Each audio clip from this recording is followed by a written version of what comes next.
All right, today we will talk about lust.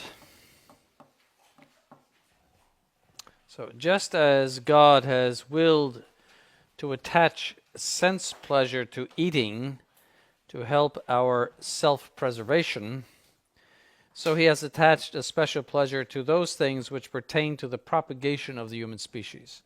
So that's why there is pleasure attached to both of those things, first in order that the individual continue to exist, and secondly that the species continue to exist. That's the only reason for it.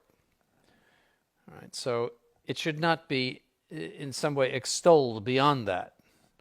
If eating were not a pleasure, you would never do it. You would just die. So think of things that are put on the table that you can't stand. I don't know if that's true around here, but there's if somebody, like when I was in France, I was given oysters to eat. All right, so that was, if we were on a steady diet of oysters, I would starve to death because there's no pleasure involved in it. It's actually disgust. So, that pleasure is there for a reason. Pleasure can never be sought for its own sake. That's a general moral principle. It has to be sought in conjunction with that to which it is attached, because there is always an action that is attached to pleasure, or I should say it's the other. Pleasure is always attached to an action. So in order for the pleasure to be in accordance with the moral law, the action must be in accordance with the moral law. So that's why gluttony is a sin, because you are eating for pleasure only beyond the morality of the act. It's right to sit down at the table and eat and drink, all right? But if you eat and drink too much, especially alcohol, then gluttony becomes involved. So you are actually harming your health by eating too much. And therefore there's an immorality there. And the reason you're doing that is to have the pleasure beyond the morality of the act. So you're acting for pleasure there. So another bottle of wine. So with regard to propagation of the species, the pleasure of sex is permissible for married people because children should be begotten in the state of matrimony. We are not like animals. We don't merely reproduce and let them loose after a few weeks. The human being is a rational creature and also a religious creature, and he must be therefore educated. That is, not merely given information in a school, but he must be brought up. He must be mortified in his passions, and he must learn discipline, etc., and primarily the faith.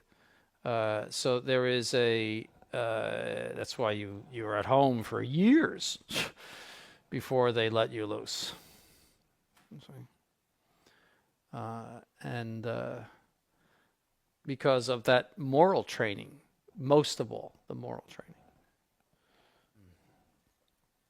So that's why it is only permissible in marriage. Therefore, any use of sexual activity or sexual pleasure outside of marriage is a mortal sin in itself. In other words, it is grave matter. Because the reason is that procreation is exactly what it sounds like. It is cooperating with God in the creation of a human being. So therefore, all of the acts that pertain to procreation are very serious. See, it's not just like animals reproducing or plants reproducing. It is it is a cooperation with God in the production of an immortal soul and a person with an immortal soul. So it's extremely serious. So there is a tendency, however, to engage in these pleasures outside of wedlock. And this tendency is known as the vice of lust. It is one of the 7 capital sins. Remember that the 7 capital sins are roots of sins. Right? They are not only sins in themselves, but they are roots of sins. That is, they produce other sins. They are vices from which other sins grow. And it's one of the 7 capital sins. So this vice of lust concerns not only exterior actions, but interior ones as well. So all impure actions with ourselves or with others are forbidden, and it's grave matter. That means the only way it could be venial is by what we call imperfection of the act, where there is not a sufficient reflection or sufficient consent. In other words, imperfect consent or without sufficient reflection. It's known as the imperfection of the act. But there's 3 ingredients to mortal sin. One is that the matter must be grave. Secondly, that there must be full consent of the will. Thirdly, there must be sufficient reflection. So things that are done quickly and without thought cannot qualify for mortal sin, even though the matter is grave. Or if there is not complete consent of the will, but only partial consent, that also disqualifies from mortal sin. Now that you'll learn in moral theology, but because it's important in the confessional to distinguish all of those things. You have to be a judge as to what exactly was committed and the gravity of what was committed. It's an art, actually, and you have to know all of the principles. That's why you study moral theology for a long time. Take 4 years of moral theology. And you have to be on your toes in the confessional, because you're getting all of this information and you have to judge it. And then you also need to ask the proper questions to determine what the guilt is and so forth. And you have to, all of your moral theology will come together in those few minutes in the confessional. It's not an easy thing. It is, it's a draining thing to hear confessions, because you have all of those thoughts going on in your head as far as how to, what principles to apply. And how to read your penitent. And half the time the penitent does not give you enough information. So you have to constantly improve the confession by asking questions. The typical child will come in and say, I was bad.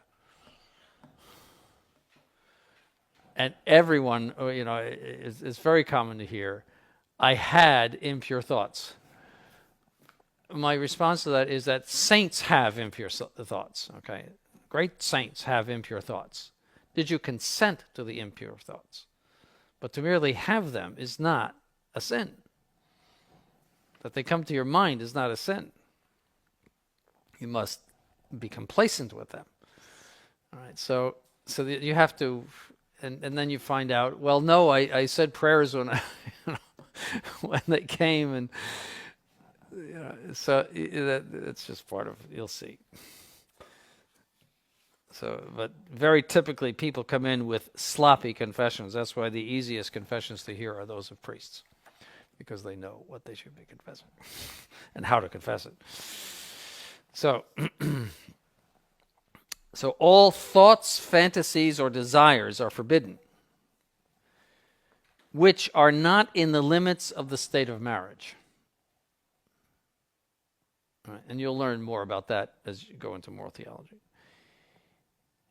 These interior acts of impurity are the prelude to the exterior act.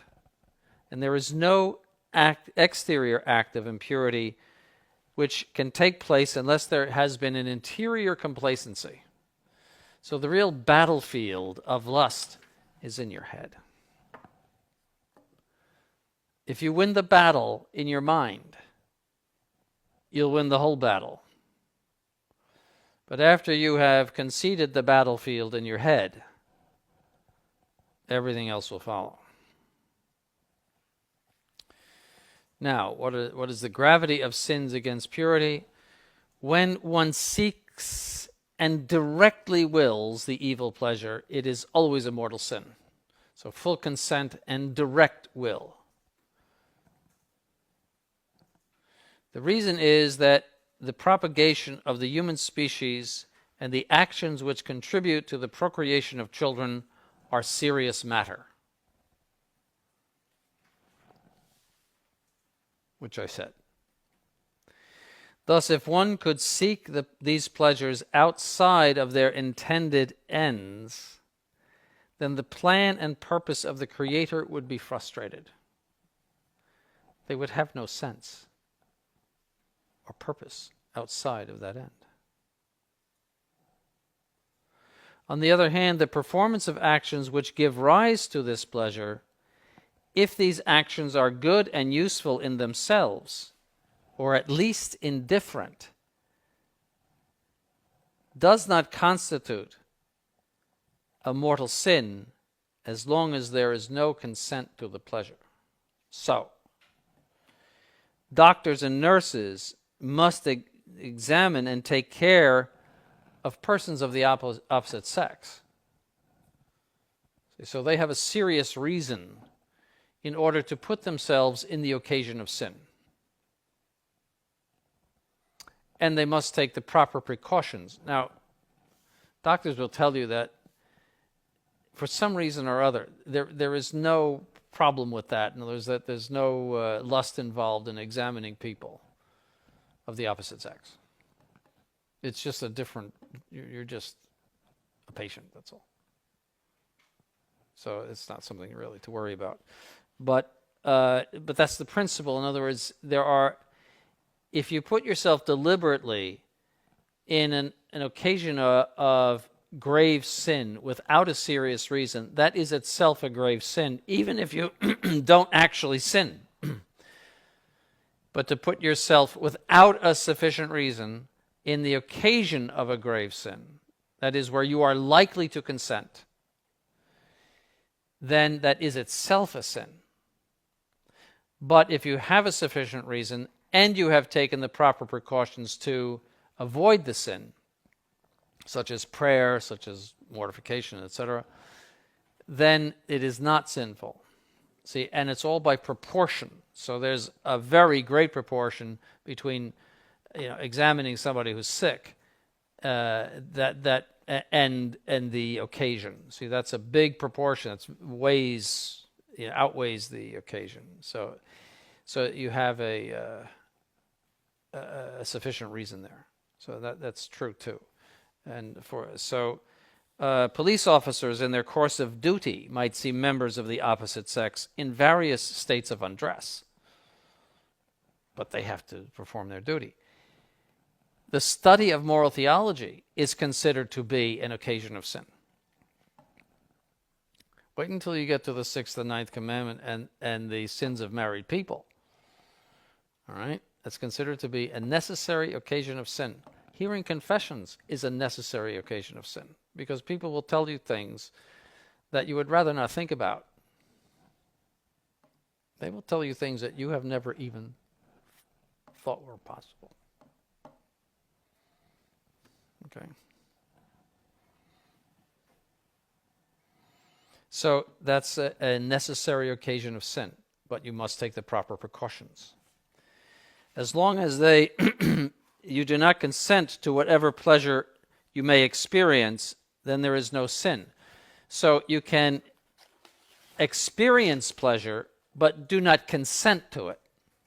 Very important point. In other words, merely to experience pleasure is not to consent to it.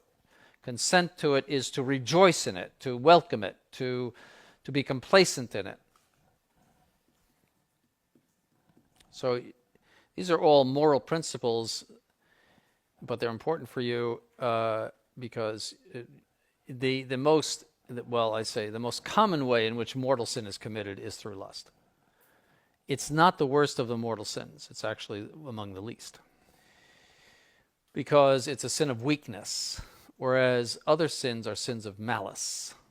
Sins of injustice, for example, are sins of malice. And as I recently said, I think, in a newsletter, sins of injustice are almost always premeditated.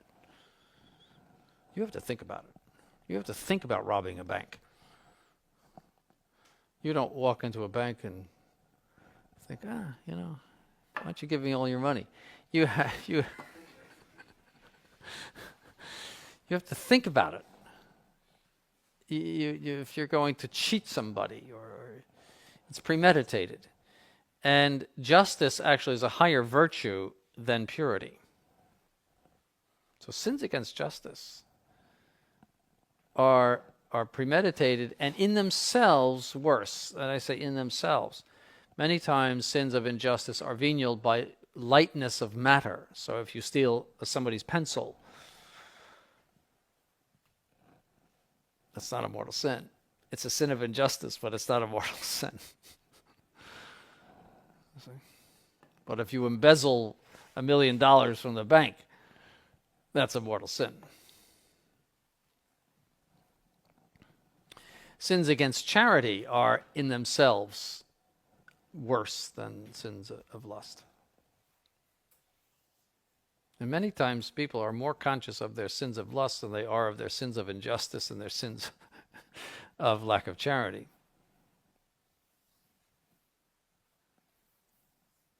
And the reason for that is, as St. Thomas Aquinas says, that lust makes us like animals. So we have a shame about lust. And the shame should not be confused with the actual morality of it. There's a feeling of shame about it.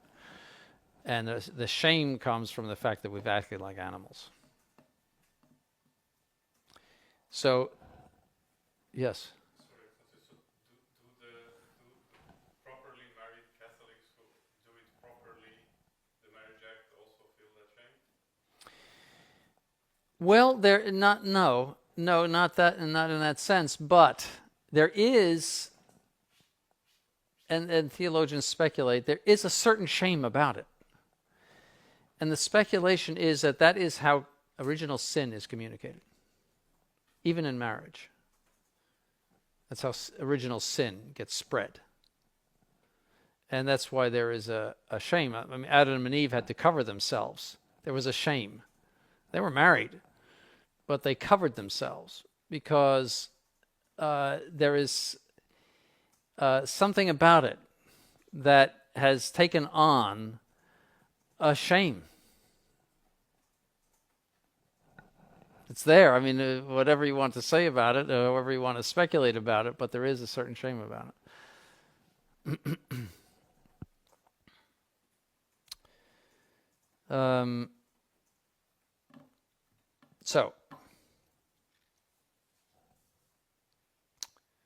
So if, on the other hand, the actions which we perform are neither good, useful, or necessary, such as bad books, shows, conversations, lewd dancing, movies, etc., pornography on the internet, they are sinful, either venially or mortally, depending on the extent of their disorder and the danger of consent to the evil pleasure. So, to see something that is slightly immodest in a movie is not a mortal sin. Practically every movie has something slightly immodest. That's not a mortal sin. That doesn't mean it's good or anything like that. But again, you could say, because, let's say, the entertainment is of at least, a certain value to you, you could tolerate that occasion of sin, assuming that it's not a serious occasion of sin, because it's light. See, that's the morality of it. That if you have some good reason to be there, and that would be a light reason that would justify the light occasion of sin. So it could be internet, it could be you have a reason to be on the internet. Sometimes things pop up on the internet which are disgusting, and you have to take the means to avoid those things. But you have a reason to be on the internet, in many cases a serious reason.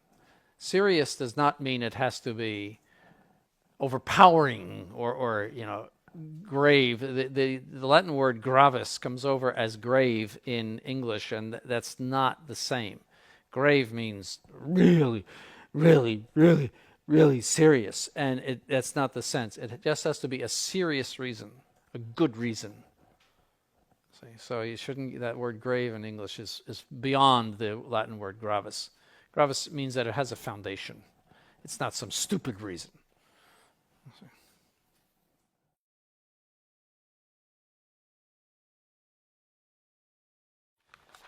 Now, the effects of lust. This is where lust has a greater hold, you might say, than other sins. If you tell someone to stop robbing banks, okay, I'll stop robbing banks. You see, he can deal with that a little bit more easily. But lust is something that is a constant temptation, even from nature. So it can come from nature or the devil. But nature is a strong inclination to it. See, it's just, it's always there. So that's the problem. The bank robber can give up bank robbing because he doesn't have that in his nature to do that. It's not a constant temptation from nature. So that's true of sins of weakness, that like for example, gambling. People who are addicted to gambling, they have a thrill. They're not so much interested in the money as the thrill of the next move. And they get addicted to that thrill. And that's very hard for them to get rid of it. So the first effect of lust is the formation of strong habits of sin. So people who are addicted to lust and who do not overcome sins of lust by prayer and mortification fall into virtually constant mortal sin. Serious habits of mortal sin. So it has a grip on you. So the pleasure of lust is so intense and the inclination is so strong that young people easily fall into habits of impure thoughts and impure actions. So it is a devastating vice in that sense. And then they lose sight of spiritual things. They become dissipated in the sense that they just live for pleasure. And these habits establish a tyranny in the soul. And those who have these habits become the slaves of impurity. When the habit of impurity has overtaken the soul, any relish for prayer disappears. So it's a prayer killer. So it's very lethal in that sense. It's not just a sin. It has terrible effects. St. Thomas says, nothing blinds us more to the things of God than impurity.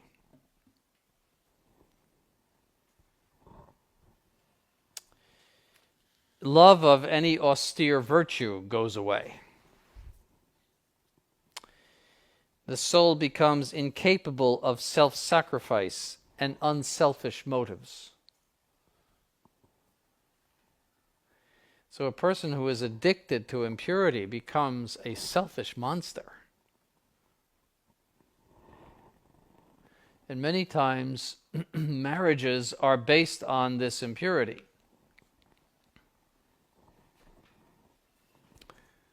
And that's extremely dangerous. The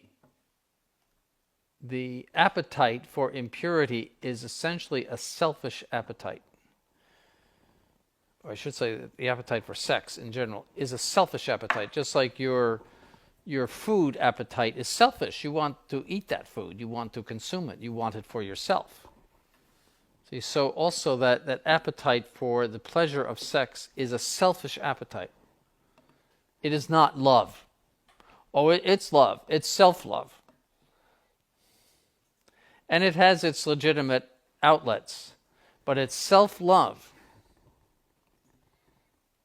And so people that go into a marriage with these habits of mortal sin and these repeated acts of self-love, I mean, they're doomed practically. And the problem is that they think that's love. They think that this very, very strong attachment to the flesh of the other person is love. It is not. It is self-love. But, it is all-consuming and it's blinding. It's what causes love sickness. That I'm going to jump off a cliff because I've broken up with my girlfriend, even though you never knew her for 20 years. But now you can't go on without her. That's all driven by, and also all of the murders that take place because of lust. If I can't have you, no one else will have you.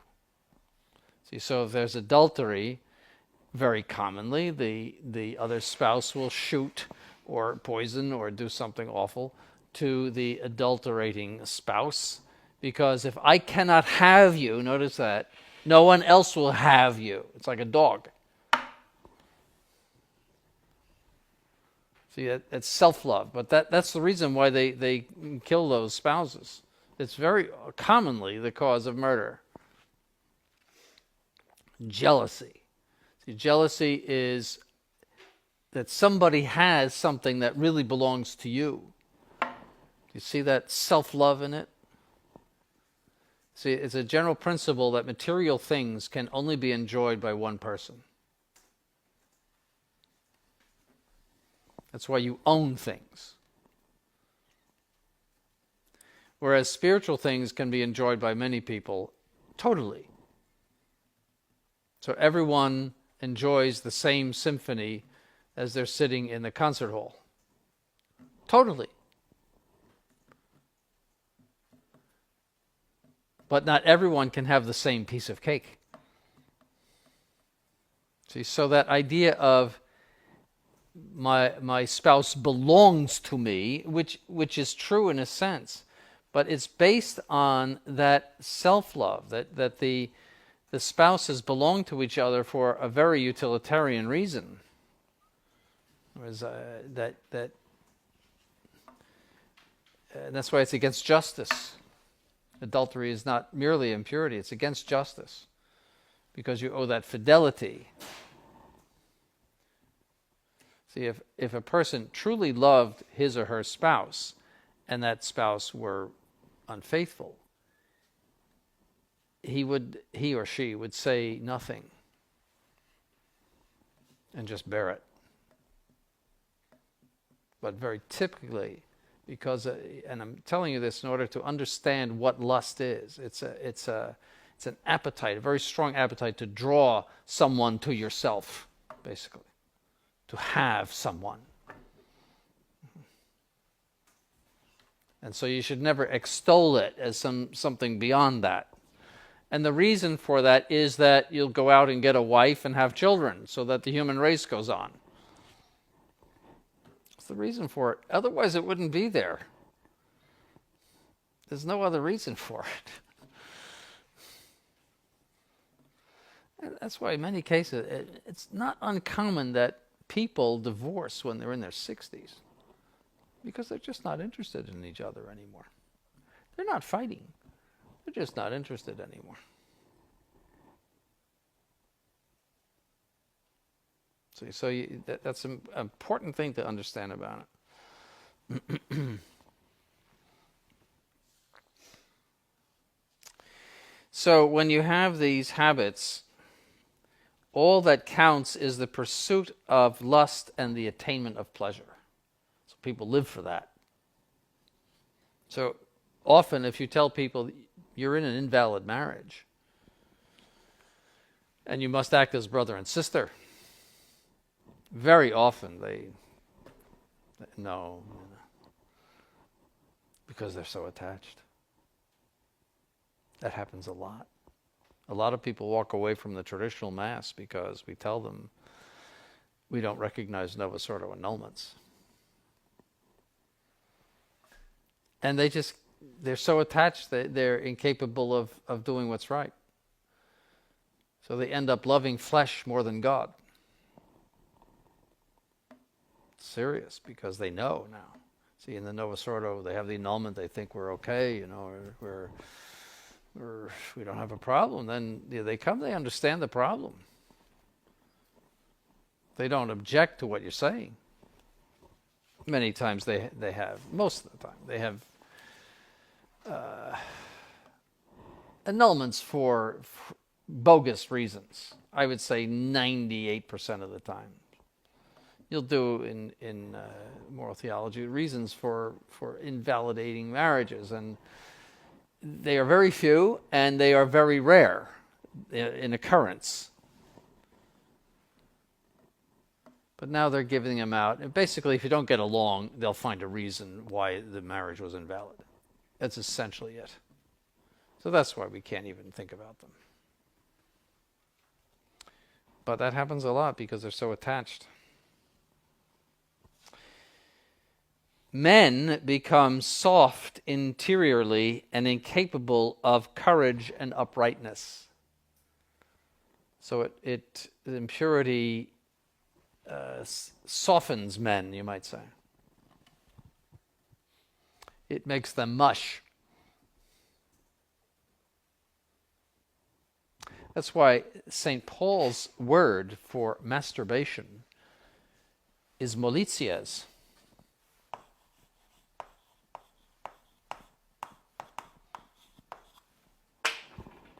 Softness. That's in sacred scripture, molities. That was the term for it.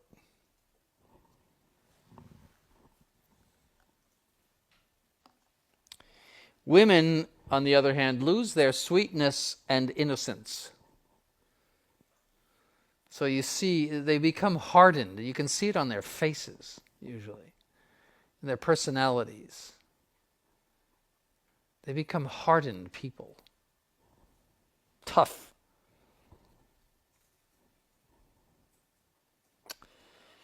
They are no longer demure, but make themselves up and dress in a shameless way in order to snare a boyfriend. So all of the impure and immodest dress. You can tell right away. Many times the way a woman wears her hair, you can tell. I mean, you shouldn't go around thinking, well, she wears her hair this way, therefore she... But there's a whole picture, the makeup, the dress, the hair. You can tell pretty much. Modesty pertains to a woman in a certain special way. And when they're immodest, it is very noticeable. Through the selfishness that accompanies lust, the soul loses interest even in everything it once loved. It is so overtaken by lust. These souls stop loving their parents and friends and know only the pursuit of their lust for satisfaction.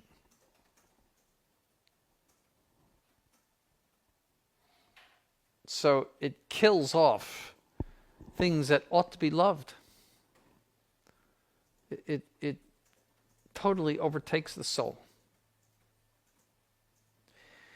And they become inconstant in their relationships. That's one of the effects of lust, and a sign of lust, is inconstancy in relationships. Going from girlfriend to girlfriend and wife to wife and multiple divorces, and that's a sure sign of lust. But even other relationships, they become inconstant because they're based on this very strong self-love. When they get tired of one pleasure object, they move to another.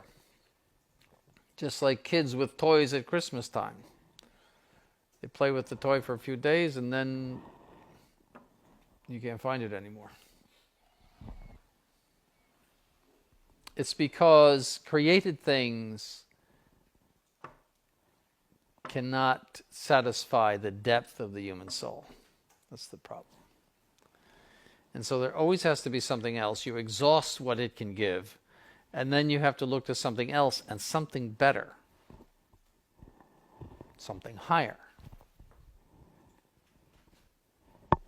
St. Augustine is very, very good on that. He says, what's going to make you happy is not something lower than you, but something higher. And every created thing is something lower than you. Furthermore, the interior peace of the soul is destroyed because the pleasures are base pleasures. The soul is perpetually ashamed. There is no interior peace. There's no interior order. There's just shame. It's like a drunkard. He goes and gets drunk every day, and he's ashamed of himself. He's ashamed of his weakness.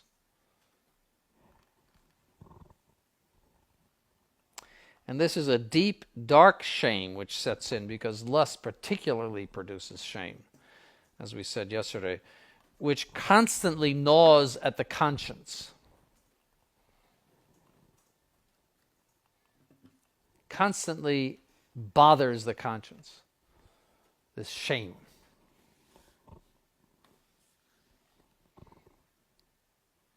And the soul has no peace.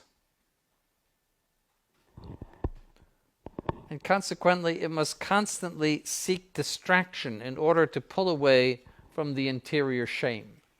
So partying and conversations with people and any kind of distraction, worldly distraction, there is no interior life. You have to constantly get your mind off of the problem. This interior disorder over the long term even takes a toll on a person's mental and even physical health. I wouldn't be surprised if the high rate of suicides among teenagers is because of this. That they are in the depths of impurity. All they know is pornography on the internet and masturbation. And all of these effects take place in their soul. So, if something happens, if there's, they don't get their toys or they break up with their boyfriend or girlfriend, then they go right down. I wouldn't be surprised if that's the cause of it. Those things just didn't happen before, say 50 to 100 years ago. Very, very rarely. When there was a more common decency in life. People were raised more decently. And, you didn't have any of the availability of pornography. And teenagers didn't talk about those things. And they didn't engage in fornication as they do today. It's just, I don't think I have to tell you as far as what goes on in the minds of modern teenagers and their activity. But they're fornicating at the age of 12, 13, 14 already.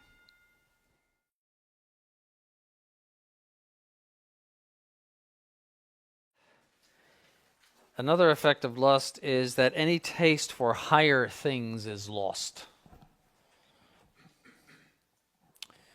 The intellect becomes dull and weak because you're so attached to matter. And intellection is abstraction. So matter and abstraction are two things that conflict. So students typically do poorly in school when they are attached to lust. And the only thing they can think of is impurity. Another effect is cold-heartedness. Because lust is a selfish love, as we explained, people become cold-hearted.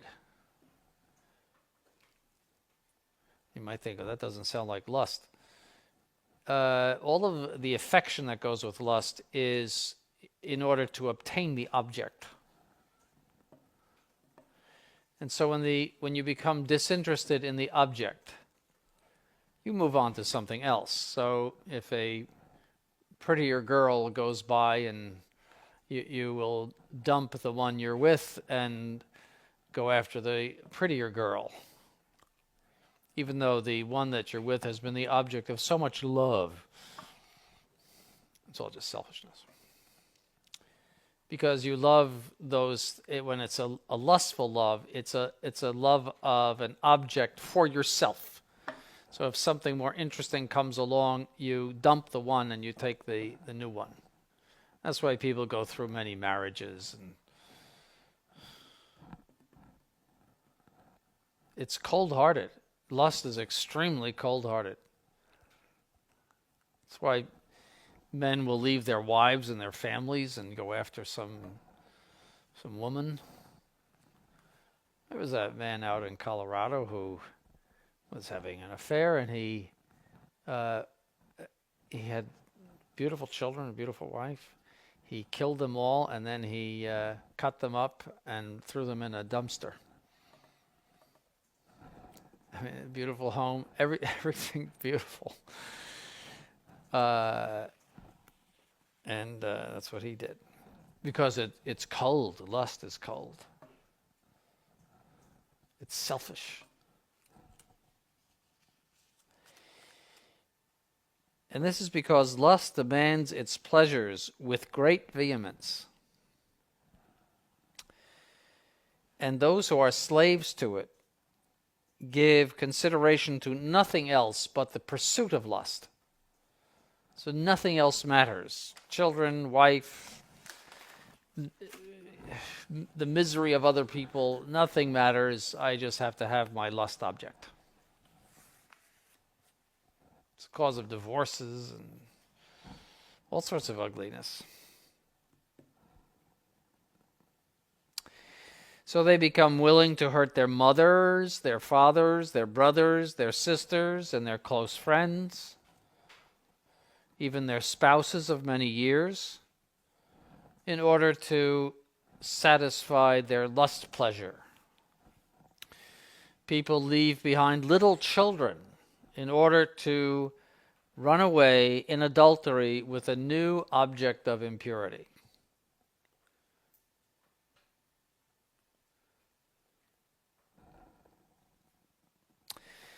Another effect of lust is impetuosity in decision-making, suddenness, and lack of prudence in decision-making. The slaves of this vice cannot think out things in a prudent and deliberated manner, but lunge headlong into decisions without reflection, and make disastrous choices for themselves and for those who depend on them. So you lose your head with lust. Don't forget, all of these effects come together. The lustful man is also an angry man, incapable of interior self-control and patience. He lashes out at everyone whom he perceives to be in his way. So he has no control over himself. And then vanity takes hold of the soul. You see how devastating this vice is. Vanity takes hold of the soul. Men and women alike become obsessed with their appearance and purposely dress and carry themselves so as to attract the opposite sex. This is especially true today. I mean, women dress as if they're made only for one thing. In comparison to the way they dressed in the past, where, well, for example, I mean, the short skirt never existed before 1918. Not on women. It didn't exist. It's amazing. I mean, when you think about it, in 1917, our Blessed Lady said that women's fashions would become very offensive. The rising of the hemline occurred after World War I. And if you look at, say, women dressed in 1920 versus women dressed in 1910, which is only one decade, it is shocking the way they dressed in the 1920s. All sorts of immodesty. They went wild after World War I, the women. It could have been due to the fact that they were working in factories, working outside of the home and becoming, in a sense, that more independent and more in the world. It could have been, I don't know. But it changed overnight.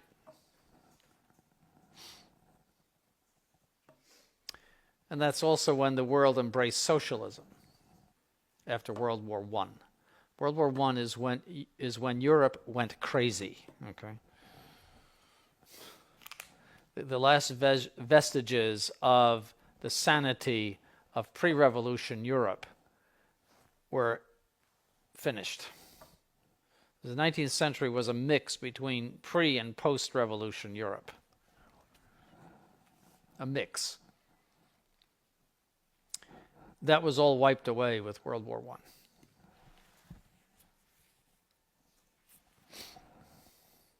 That was culturally a much more devastating war than World War II. It was the beginning of the modern world. And after that, you had the League of Nations and the whole push for a New World Order and all of that stuff. It all comes from that. Also, all of the Middle East problems came from the Peace of Versailles, where they chopped up the Turkish Empire and gave it to various factions, and they put tribes that hated each other into Iraq and into these various countries. Of course, the British got Iraq, which is the most oil-rich country in that whole area. And they gave Syria to France. They also got Palestine. All right. And Lebanon and Syria went to France.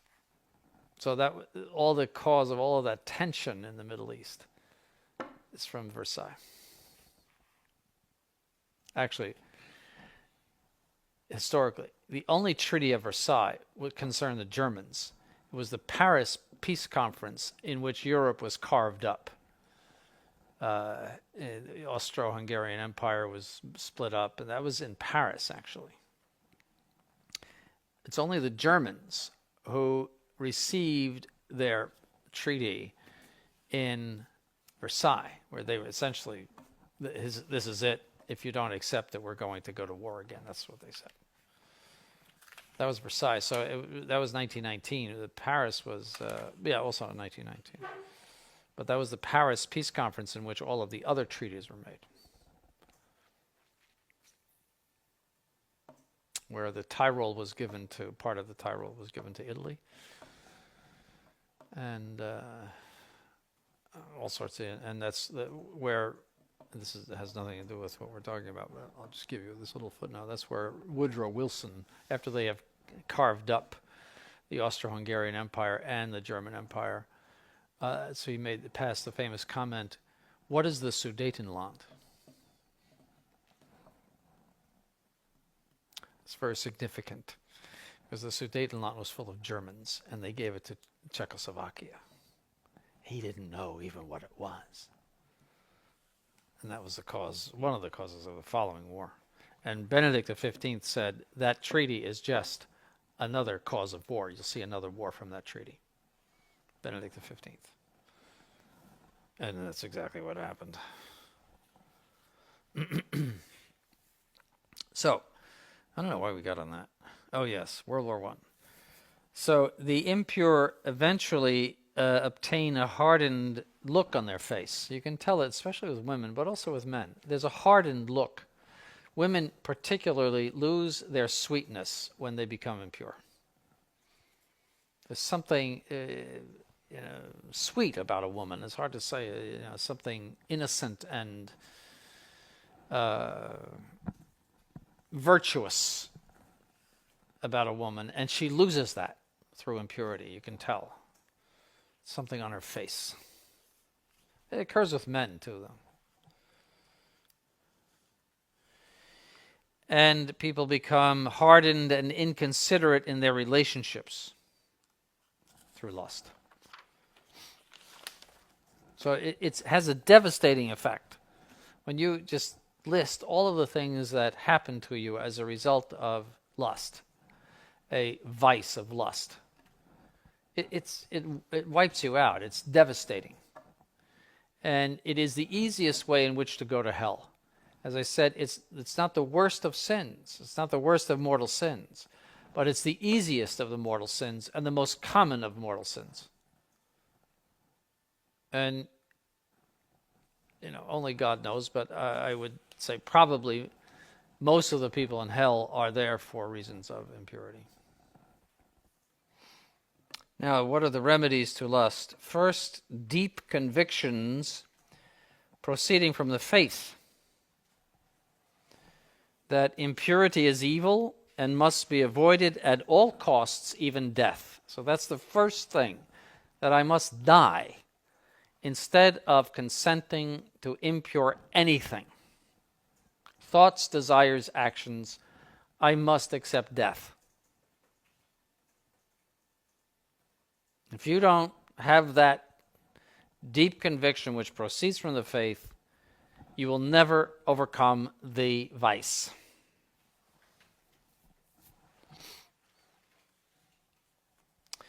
We must also be convinced that it is possible to be pure. People get so deep in the vice of lust that they think, I just can't be any other way. This is impossible for me to act in any other way. This is bigger than I am, as they say. That's false.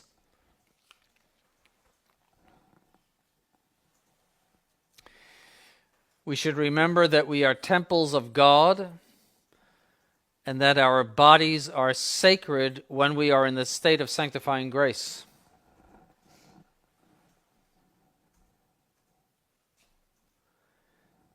And they cannot be defiled. In other words, it's morally wrong to defile them, just as it would be morally wrong to defile a church. Secondly, we should remember that we are members of the mystical body of Christ, and as such must act as purely as Christ would act. In other words, completely in accordance with the moral law. For there is a chastity that pertains to every state in life. Then the next big thing to do is avoidance of occasions. Sacred Scripture says, "He that loveth danger shall perish in it." This is especially true of lust. So we must learn to flee from any kind of dangerous entertainment, friends, visits, meetings, literature. That includes internet, any kind of dirty things that we might see either or read about in literature or on the internet or anything. And where it is somehow necessary to see these things, as just going out on the street practically, you have to have a proportionate reason, and also you have to make sure that the occasion is remote. See, an approximate occasion is defined as a circumstance in which you will probably commit sin. That's a proximate occasion. A remote occasion is one that is in itself conducive to sin, but in which you probably will not sin. So by moral law, you are permitted to frequent occasions of sin as long as you make them remote by prayer and other means, all of the means we talked about here, and that you have a proportionate reason to frequent it. So livelihood or something that pertains to some serious good reason. That's the moral law concerning occasions of sin. It could be any kind of occasion of sin. Could be alcoholism. So if alcoholics should not visit bars where they're likely to commit sin. So that would be what we'd call a near occasion of sin for an alcoholic. So, and he would have no proportionate reason to go into a bar. Unless he were starving but ordinarily he would have no proportionate reason to think of why an alcoholic should go into a bar. Or someone that wastes money in gambling. He should not go to Las Vegas. See, that's a near occasion of sin. He couldn't possibly resist gambling. That's an addiction, for a lot of people. They even go to therapy for that. They love the thrill of the next roll. It's a thrill. So we must flee from these occasions as if from a poisonous snake. And the typical examples, all of the media, any kind of film, television, internet, all of that media, bars, dirty friends. One of the most, especially in young people, one of the most significant forms of temptation and the downfall of young people is bad friends, bad company. Because young people have a particular attachment to be like their friends. They feel good if they're accepted, and you get over that a little bit when you get older. You couldn't care less, frankly.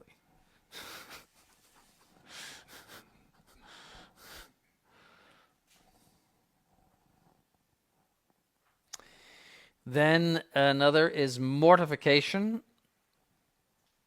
through first the avoidance of the occasions, which might involve a mortification, that is, that you might have to give up things that you like that are otherwise legitimate.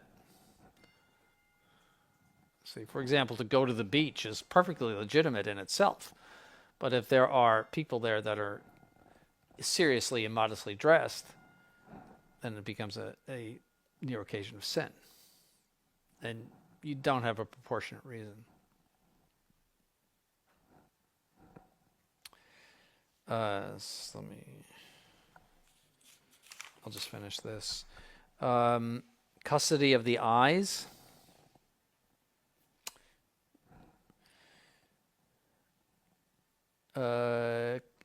Mortification of the sense of touch. So, for example, taking long, warm showers or sitting in a hot tub for a long time. That feeds lust, making the sense of touch. Lust is based in touch. And so anything that enhances or makes the sense of touch feel good is related to lust. And therefore anything that denies that or is contrary to touch also has the effect of reducing lust. So very soft beds,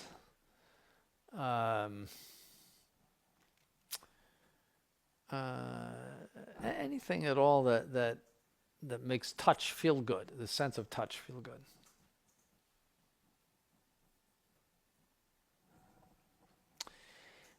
Mortification of the imagination. So not permitting your mind to wander into things where it shouldn't be. Avoidance, then also keeping busy. Idleness is the devil's workshop. That's an old saying.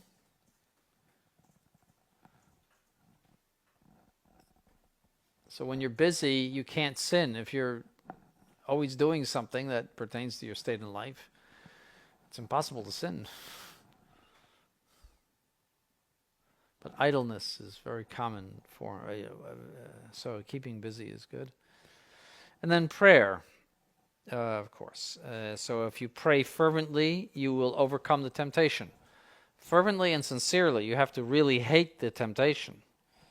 It shouldn't be that, well, I'll say a few Hail Marys and then give in. So you have to hate it. And that fervent and sincere prayer is a sign that you're not giving consent. So you shouldn't be troubled by a temptation that is very vehement and very long-lasting if you're giving it a vehement response by prayer. Frequent confession and frequent reception of the Holy Eucharist.